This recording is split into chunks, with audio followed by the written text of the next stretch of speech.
Hello, Cinemaster lovers. I don't know.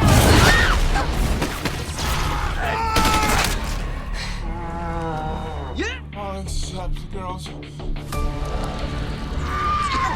You'll come.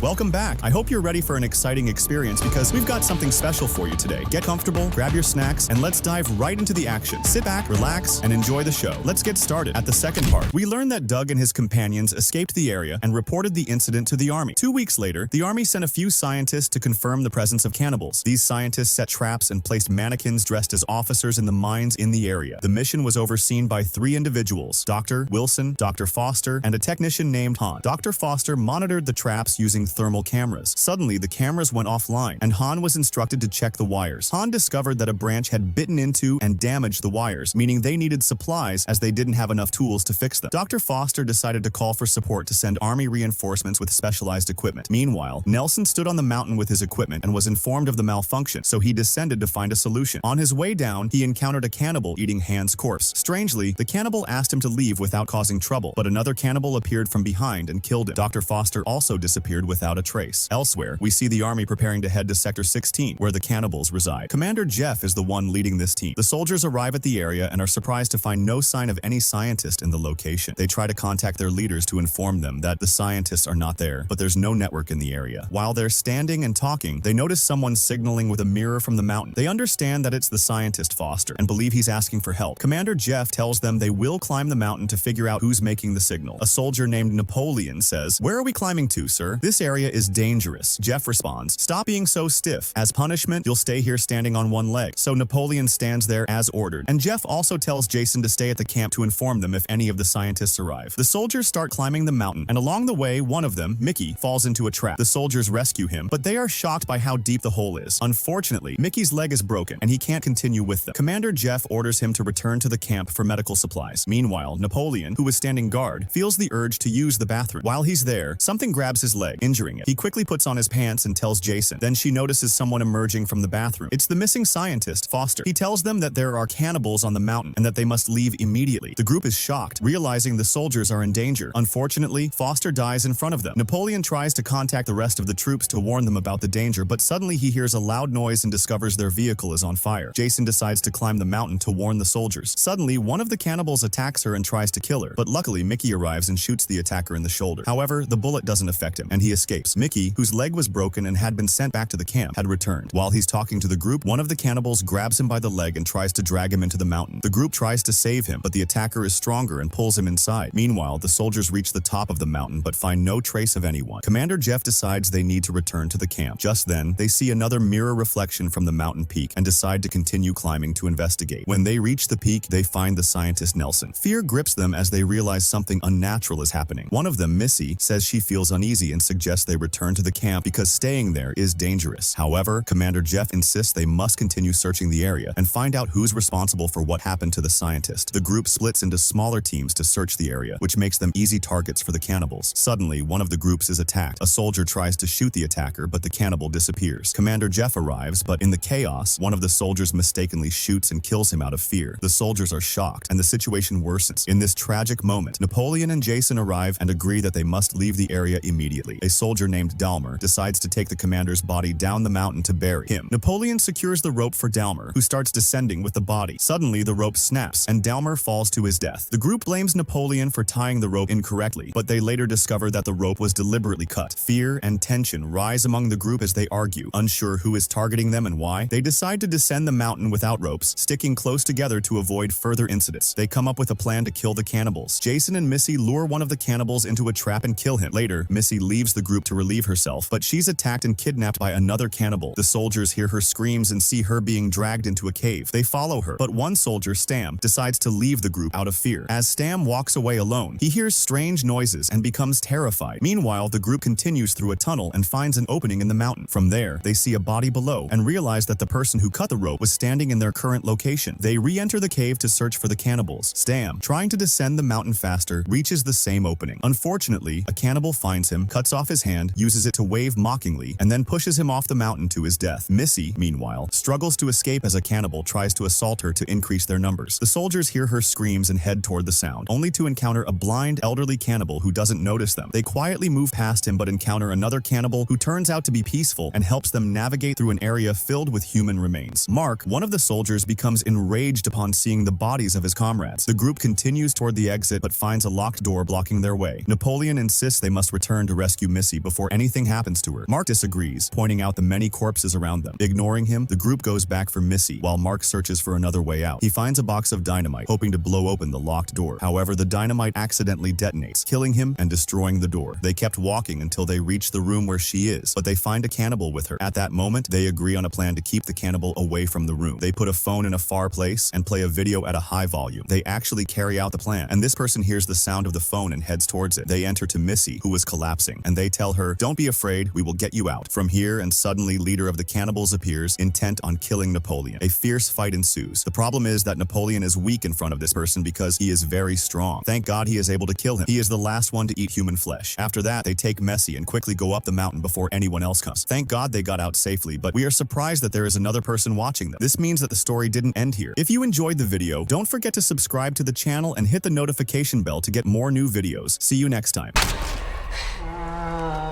All except the girls.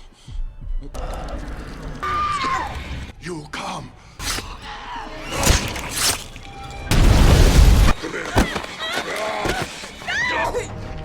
Not the fucks in caves.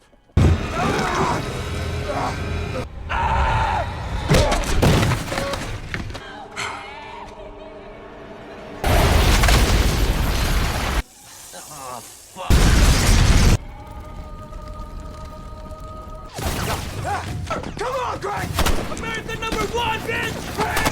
I gotta get my helmet! Speed up!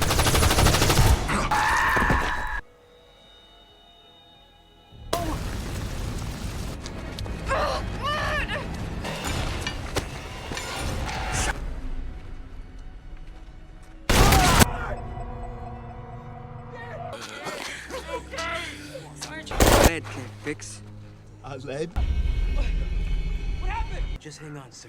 Okay? We're gonna get you.